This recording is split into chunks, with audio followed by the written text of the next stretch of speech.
65వ రోజు Gita Makarandam Bhagavadgita part 65 by Arender Kumar upload చేస్తున్నాను. విని ఆనందించండి. నచ్చితే లైక్ చేయండి, షేర్ చేయండి మిత్రులతో, మరియు సబ్స్క్రైబ్ చేయండి నా ఛానల్ని. Thank you.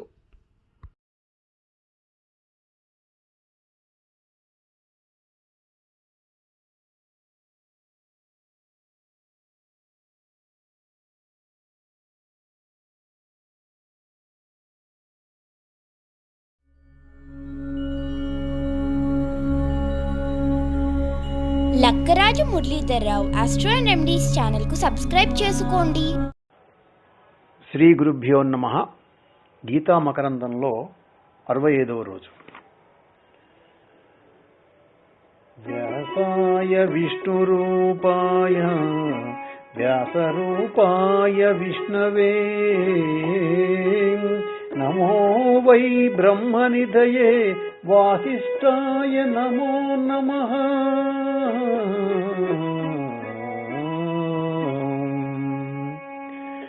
ఓం శ్రీ గీతాదేవ్యై నమః. వసుదేవసుతం దేవం కంసచాణూరమర్దనం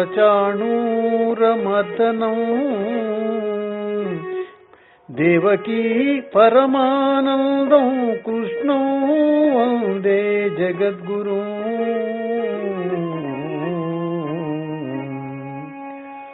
ఓం నమో భగవతే వాసుదేవాయ. మౌనమే నీ భాష ఓ మూగమనస, మౌనమే నీ భాష ఓ మూగమనస. తలపులు ఎన్నెల్లో కలలుగా కాటావు, కళ్ళలు కాగానే కన్నీరవుతావు. మౌనమే నీ భాష ఓ మూగమనస. చీకటి గుహ నీవు, చింతల తెలి నీవు, నాటక రంగానివే మనస, తెగిన పతంగానివే. ఎందుకు వలచేవో, ఎందుకు వగచేవో, ఎందుకు రగలేవో, ఏమై మిగిలేవో, ఎందుకు రగిలేవో, ఏమై మిగిలేవో. మౌనమే నీ భాష ఓ మూగమనస, ఓ మూగమనస. కోర్కెలసల నీవు, ఉరిమి వల నీవు, ఊహల ఉయ్యాలవే మనస, మాయల దయ్యానివే. లేనిది కోరేవు, ఉన్నది వదిలేవు, ఒక పొరపాటుకు యుగములు పొగిలేవు, ఒక పొరపాటుకు యుగములు పొగిలేవు. మౌనమే నీ భాష ఓ మూగమనస. తలపులు ఎన్నెల్లో కలలుగా కాటావు, కళ్ళలు కాగానే కన్నీరవుతావు. మౌనమే నీ భాష ఓ మూగమనస, ఓ మూగమనస.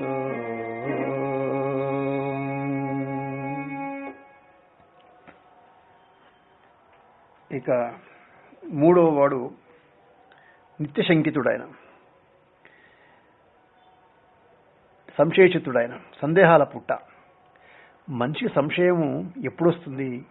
ఉన్నది ఉన్నట్లుగా అర్థం కానప్పుడు అజ్ఞానం ఉంటుందే కానీ సందేహం రాదు.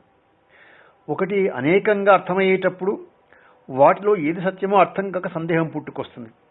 అతన్ని ఏమంటామంటే సంశయచిత్తుడు, సంశయాత్మ అంటున్నాం. ఇక్కడ ఆత్మ అంటే అంతఃకరణం అని అర్థం.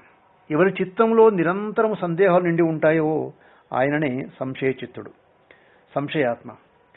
సంశయచిత్తుడు ప్రతి విషయంలోనూ అస్పష్టంగానే ఉంటాడు, అయోమయంగా వివరిస్తాడు. కారణం ఏంటంటే అన్నింటిలోనూ సందేహమే కలిగి ఉంటాడు. దేనిని నమ్మలేడు, ఎవరిని నమ్మలేడు.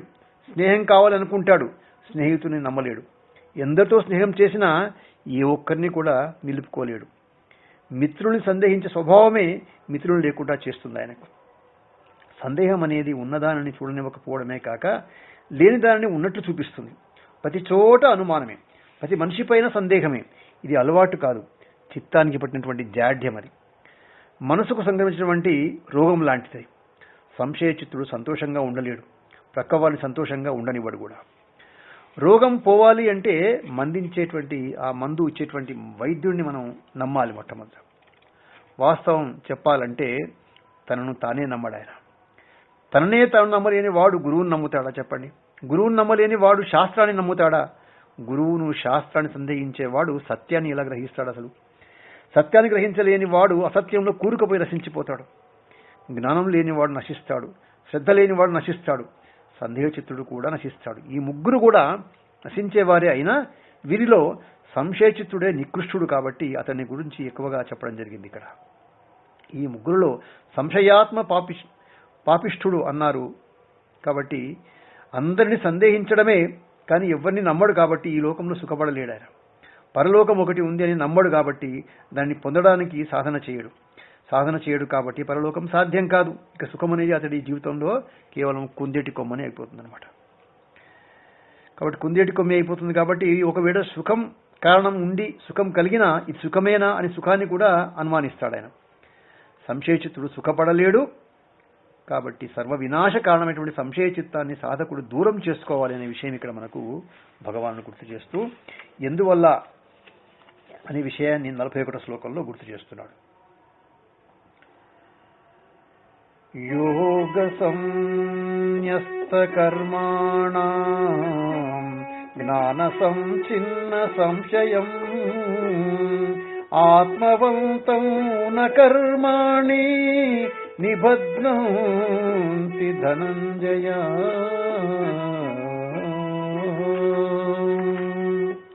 ధనంజయ, కర్మయోగం చేత కర్మల నుంచి విడిపడిన వాడు, జ్ఞానం చేత సందేహాలు పోగొట్టుకున్నవాడు, ఆత్మనిష్ట కలవారిని కర్మలు బంధించవు అని చెప్తున్నాడు ఇక్కడ.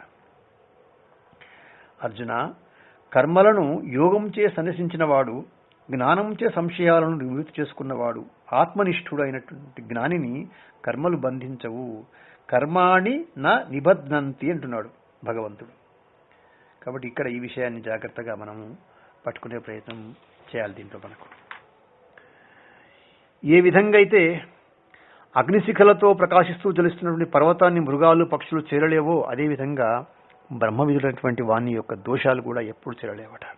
అందుకే ఆత్మకు సంబంధించినటువంటి అన్ని సంశయాలను తొలగించుకొని ఆత్మవిధుడై శోభించడానికి కావలసిన జ్ఞానాన్ని, హేతువైనటువంటి కర్మయోగాన్ని ఆచరించేందుకు సంసిద్ధం కమ్మని చెప్పేసి బోధిస్తూ ఇక ఈ 4వ అధ్యాయాన్ని అంటే జ్ఞానయోగాన్ని భగవానుడు 42వ శ్లోకంతో సమాప్తి చేస్తున్నాడు.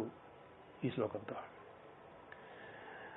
తస్మాదజ్ఞాన సంభూతం కృత్స్నం జ్ఞానాసినాత్మనః చిత్యైనో సంశయం యోగం మాతిష్ఠోతిష్ఠ భారతః. తస్మాత్ అజ్ఞాన సంభూతం హృత్స్నం జ్ఞానాసిన ఆత్మనః చిత్వా ఏనం సంశయం యోగం ఆతిష్ఠ ఉత్తిష్ఠ భారత అంటున్నాడు. అర్జున, అందువల్ల అజ్ఞానం చేత హృదయంలో పుట్టినటువంటి సంశయాన్ని జ్ఞానమనే ఖడ్గంతో నరికి నిష్కామ కర్మయోగాన్ని ఆచరించు, ఇంకా లే అని చెప్పేసి గుర్తు చేస్తున్నాడు. సంశయం అనేది సర్వ వినాశహేతు అని చెప్పేసి, సర్వ అనర్థదాయకం అని చెప్పేసి ఇంతకుముందు చెప్పాడు. మరి పతనహేతువైన సంశయాన్ని హృదయంలో ఉంచుకోకూడదు కదా. విషసర్పాన్ని ఇంట్లో ఉంచుకొని సుఖంగా ఎట్లా జీవించలేమో, అనుక్షణం ప్రమాదకరమైనటువంటి భయంతో ఆందోళన చెందుతూ ఉంటామో, అదేవిధంగా సంశయాన్ని బుద్ధిలో పెట్టుకొని శాంతి జీవనాన్ని కొనసాగించలేము. అందువల్ల సంశయ విచ్ఛేదనం గావించాలి అంటూ ఈ యొక్క తస్మాత్ అనే పదంతో శ్లోకాన్ని ప్రారంభించాడు మొట్టమొదట. అంతేకాదు, సంశయం ఎప్పుడైతే హృదయంలో ఉందో ఈ సందేహ రూప ప్రతిబంధకం వల్ల కర్మయోగానుష్ఠానం కానీ దానివల్ల వచ్చేటువంటి జ్ఞానం కానీ సంభవించే అవకాశం లేదు. కాబట్టి తస్మాత్, ఈ కారణం చేత కూడా సంశయం నాశనం జరగాలి అని చెప్పేసి చెప్తున్నాడు. సందేహం ఏదైనా కావచ్చు. దూరం నుంచి మనకు అభిముఖంగా ఒక వ్యక్తి వస్తూ ఉంటే అతడు ఎవరో స్పష్టంగా మనకు అర్థం కానప్పుడు అప్పుడు ఏమవుతుంది, సంశయం కలుగుతుంది మనకు. ఆ వచ్చిన వ్యక్తి ఎవరు అని చెప్పేసి మనకు సంశయం చెప్తుంటాం మనం 10 మంది లోపల అనమాట.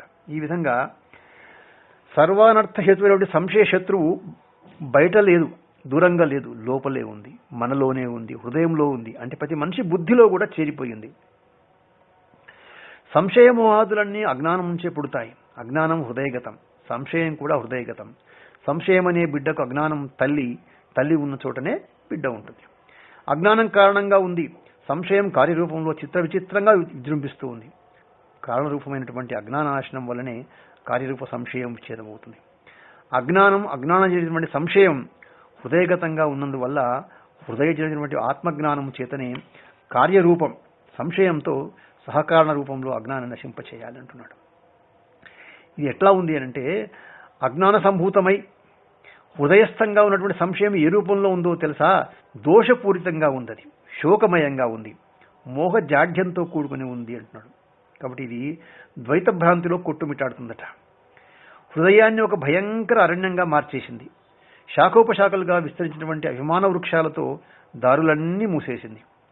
ఈ సంశయం దోషం చేత మార్గం తెలియక పరిభ్రమించేటువంటి సాధకుడు కర్మ జ్ఞాన యోగాలలో ప్రవృత్తి లభించకపోవడం వల్ల ఏమవుతున్నాడంటే ఉభయభ్రష్టుడైపోతున్నాడు. ఈ సంశయమైనటువంటి అరణ్యాన్ని ఛేదించాలి, సందేహ వృక్షాలను ఖండించాలి. దీనికి ఖడ్గం అవసరం. సాధారణ ఖడ్గాల చేత ఈ సంశయ అరణ్యాన్ని ఖండించలేం. ఈ అరణ్యం బాహ్యంలో లేదు, అంతర్యంలో అల్లుకపోయింది. కాబట్టి ముందుకు సాగకుండా అవాంతరంగా నిలిచింది. కాబట్టి ప్రగతిని నిరోధించేటువంటి ప్రతిబంధకం అయిపోయింది. వినాశహేతువైనటువంటి ఈ అజ్ఞాన జనిత సంశయము బాహ్యంలో లేదు, అంతర్యంలో ఉంది, హృదయాన్నే ఆవరించుకొని ఉంది. కాబట్టి స్వాశ్రయమైనటువంటి సంశయం నివారణకు స్వాశ్రయమైన జ్ఞానమే పరిష్కారము అని చెప్తున్నాడు. సంశయము స్వాశ్రయము అంటే నీవే ఆశ్రయముగా గలదని అర్థం. నీ అందే ఉంది, నీకే కలిగింది కనుక నీ హృదయాన్ని ఆశ్రయించుకొని నీ హృదయంలోనే ఉంటూ నీ హృదయాన్ని కలుషితం చేస్తున్నటువంటి ఈ సంశయభూతాన్ని స్వాశ్రయమైనటువంటి అంటే నీ హృదయం నుంచి జనించినటువంటి జ్ఞానం అనేటువంటి ఖడ్గం చేతనే దీన్ని ఖండించాలంటున్నాడు. కాబట్టి శోకమోహాలను సృష్టించేటువంటి ఈ సంశయభూతమును ఆత్మజ్ఞానం అనేటువంటి ఖడ్గం చేత ఖండించాలి. శోకమోహాదులను హరించేటువంటి ఆత్మదర్శనమే జ్ఞానం, అదే ఖడ్గం, అదే జ్ఞానాసి అంటే జ్ఞానం అనేటువంటి ఖడ్గం. జ్ఞానం అనే ఖడ్గం చేత నీకు సంబంధించినటువంటి అనగా ఆత్మ సంబంధించిన సంశయాన్ని ఏం చేయాలంటే ఛేదించాలి అని గుర్తు చేస్తున్నాడు ఇక్కడ మనకు. ఎవరి సందేహం వారిదే, ఎవరి జ్ఞానం వారిదే. కాబట్టి ఎవరి అజ్ఞానం వల్ల సంభూతమైన సంశయము వారి జ్ఞానం వల్ల కలిగేటువంటి వివేకంతో నశించపోవాల్సిందే. ఒకరి హృదయంలోకి మరొకరి ప్రవేశం సాధ్యపడుతుందా అంటే సాధ్యపడదు. ఎవరిని వాళ్ళే ఉద్ధరించుకోవాలి. మనకు రాబోతుంది ఆత్మానం అని చెప్పేసి 6వ అధ్యాయంలో కూడా. కాబట్టి కర్తను సంస్కరించడానికి శుద్ధి చేయడానికి ఉపకరించేది కర్మయోగం. కర్మలో అకర్మను దర్శించి తనను కర్తగా కాకుండా అకర్తగా దర్శించడానికి సహకరించేది ఇది జ్ఞానయోగం. కర్మయోగాన్ని ఆచరించిన వానికి జ్ఞానయోగంలో అవాంతరాలు ఉండవు. కాబట్టి కర్మయోగాన్ని ఆచరించు అంటున్నాడు భగవంతుడు. అర్జున ఇక లే అంటున్నాడు. కూర్చోవడం అంటే కర్మను సన్యసించడం, దాన్ని అంగీకరించని భగవంతుడు అర్జున పైకి లే అంటున్నాడు. కర్మయోగానికి నడుము బిగించు అంటున్నాడు. లే, సంశయం నుంచి పైకి లే, మోహం నుంచి పైకి లే, రాగద్వేషాల నుంచి పైకి లే, ఉత్తిష్ట, అజ్ఞానం నుంచి పైకి లే, కర్మయోగాన్ని ఆచరించు అంటున్నాడు. ఉత్తిష్ట అంటే లెమ్మని అర్థం, కర్మయోగాన్ని ఆచరించడానికి లెమ్మని భావం. మరి కర్మయోగానుష్ఠానికి నేను యజ్ఞయాగాదులను ఆచరిస్తాను, యుద్ధం చేయను అని అర్జునుడు అనొచ్చు. కాబట్టి ఇక్కడ అర్జునుడు ఏమంటున్నాడంటే భారత అని సంబోధించాడు భగవంతుడు. భరత కులమున అనగా క్షత్రియ వంశాన్ని జన్మించిన వాడు కాబట్టి లేచి యుద్ధం చేయమని ఆజ్ఞాపిస్తున్నాడు. అందుకు ఉత్తిష్ట అంటే యుద్ధం చేయడానికి నిలబడు అని అర్థం. ఉత్తిష్ట ఇదానీం యుద్ధాయ భారత ఇతి అంటున్నాడు. కర్మయోగం కానప్పుడు ఏ కర్మ అయినా బంధమే. అదే కర్మయోగం అయినప్పుడు ఫలాసక్తి లేకుండా కర్మలను ఆచరించడం చేత ఏ కర్మ కూడా బంధము కాదు. ఇది అర్థమైతే క్షత్రియ ధర్మంగా తనకు ప్రాప్తించినటువంటి యుద్ధ కర్మను ఆచరించడానికి సంశయించాల్సిన అవసరము లేనే లేదనే విషయం గుర్తు చేస్తున్నాడు మనకి ఇక్కడ. అయితే ఈ చివరి శ్లోకం లోపట మొత్తం మీద మనం గమనించాల్సిన విషయాల్లో మనకు ఏం జ్ఞాపకం వస్తున్నాయంటే, సంశయమోహాదులు ఎక్కడ కాపురం ఉంటాయి అంటే హృదయం లోపట. అవి దేని నుంచి పుడతాయంటే అజ్ఞానం నుంచి. మరి ఆ అజ్ఞానం ఎట్లా పోతుంది, అజ్ఞాన నాశనం ఎట్లా అవుతుంది అజ్ఞానం అంటే జ్ఞానం అనేటువంటి ఖడ్గం వల్ల.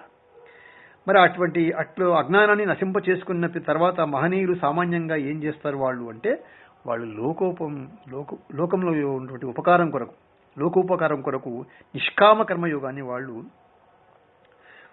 తమ యొక్క జీవితం లోపల అనుసంధానం చేసుకుని ఉంటారనే విషయంలో ఇక్కడ మనకు తెలుస్తుందన్నమాట. దీంతో మనకు ఈ 4వ అధ్యాయము జ్ఞానయోగం అనేది పూర్తయింది. ఇతి శ్రీమద్భగవద్గీతాసూపనిషత్సు బ్రహ్మ విద్యాయాం యోగశాస్త్రే శ్రీకృష్ణార్జున సంవాదే జ్ఞానయోగో నామ చతుర్థోధ్యాయః.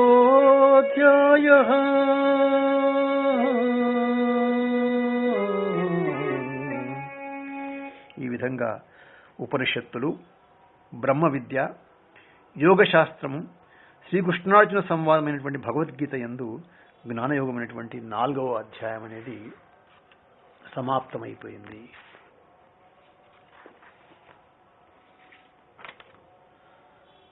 ఈ యొక్క అధ్యాయానికి ఒకసారి మనం మంగళం పాడదాం. మనం మంగళం శ్రీ కురుక్షేత్ర రణక్షోణి విహారిణే పార్థసారథి రూపాయ గీతాచార్య మంగళం. ఆ యొక్క గీతాచార్యునికి, గీతామాతకు మనము మంగళము పాడుతున్నాం. ఇక్కడ మనము ఒక చిన్న మంగళహారతిని కూడా మనము గీతామాతకు సమర్పణ చేసుకుందాం. మనం దీంట్లో చేసుకునే ముందు గీతా మహత్యంలో ఒక శ్లోకాన్ని చెప్పేసి దానికి వెళ్ళిపోదాం మనం. సారథ్య అర్జునస్య దౌ కుర్వన్ గీతామృతం దదౌ లోకత్రయోపకారాయ తస్మై కృష్ణాత్మనే నమః.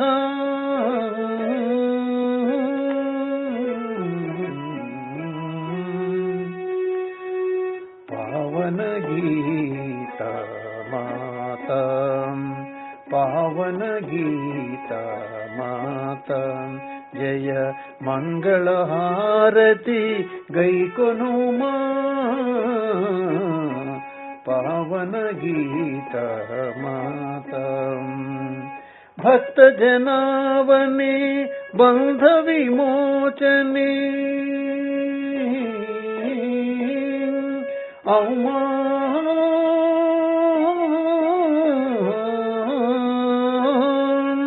భక్త జనావని బంధ విమోచని భవభయహారిణి భవ్యదాయిని భవభవహారిణి భవభయహారిణి భవ్యదాయిని. పావన గీత మాతా, జయ మంగళ హారతి గైకొనుమా. పావన గీత మాతా. ఇంతవరకు మొదటి అధ్యాయము అర్జున విషాద యోగము, రెండవది సాంఖ్య యోగము, మూడవది కర్మయోగము, నాలుగవది జ్ఞానయోగాలు. ఈ 4 యోగాలు మనము పూర్తి చేసుకున్నాం. అయితే మనకు మధ్య మధ్యలో కొన్ని విషయాలు మళ్ళీ అవి తిరిగి వస్తున్నట్టు అనిపిస్తుంది మనకు. అది ఎందుకొరకంటే మన మనసులో ఇంకా విషయాలు గట్టిపడడం కొరకే అనే విషయం గుర్తుపెట్టుకోవాలి మనం, స్థిరపడడం కొరకు అన్నమాట. ఇక రాబోయేటువంటి 5వ అధ్యాయంలో మనం వెళ్ళబోతున్నాం రేపటి రోజు నాడు. అది కర్మ సన్యాస యోగం. సర్వం శ్రీ కృష్ణార్పణమస్తు.